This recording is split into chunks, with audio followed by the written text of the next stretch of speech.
নমস্কার সবাই, আজ চলে এসেছি রথযাত্রা মেলায়। আজকের মিশন হলো রথ টানা। रुला दिया आपने।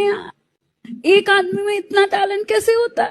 পেট ভরে খাওয়া আর বাড়ি ফেরার সময় মানি ব্যাগটা একটা পকেটে থাকে, সেটার দিকেও লক্ষ্য রাখতে হবে। এই যে দেখতে পাচ্ছেন, লোকজন এমন ভিড় করেছে যে গুগল ম্যাপও বলবে ভাই আমি আর পারলাম না। তো খুব কষ্ট করে রথের দড়িটা ধরলাম। সবাই বলছে রথ টানলে নাকি পুণ্য হয়। আমি ভাবছি একটু ভাগ্য যদি টেনে আনা যেত তাহলে মন্দ হতো না।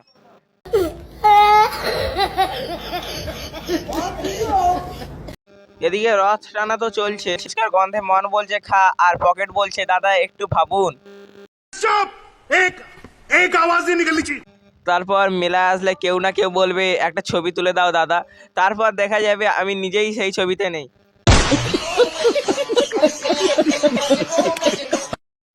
এই যে দেখতে পাচ্ছেন সবাই রথ টানছে, তো আমিও একটু টানলাম, দেখি ভাগ্য আমাকে টানে নাকি। তো তারপর যেতে যেতে একটা ঠাকুমাকে দেখতে পেলাম, তো এই ঠাকুমাকে দেখে একটা গানের কথা মনে পড়ে গেল। जी अगेन अगेन गिद्दनी गिन गिद्दनी गिन गिद्दनी डुम डुम डुम डुम डुम डुम डुम डुम डुम डुम डुम डुम डुम। তারপর দেখতে পাচ্ছি ঠাকুমাটা আমি ভিডিও করছি দেখতে পেয়ে পালাচ্ছে আস্তে আস্তে আস্তে আস্তে।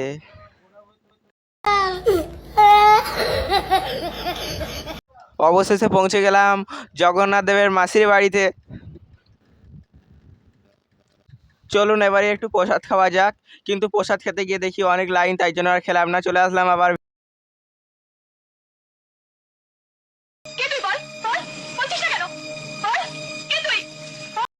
इस सज्जन को क्या तकलीफ है भाई?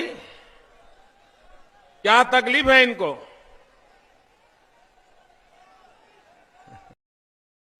তারপর জগন্নাথ দেবকে মাসির বাড়ি দিয়ে সবাই নাচতে নাচতে বাড়ির দিকে যাচ্ছিল। बैगन। তো ভালো লাগলে একটা লাইক করবেন, বন্ধুদের সাথে শেয়ার করবেন, আর এরকম আরও মজাদার ব্লগ দেখতে আমার চ্যানেলকে সাবস্ক্রাইব করবেন। সবাইকে জানাই রথযাত্রার অনেক শুভেচ্ছা।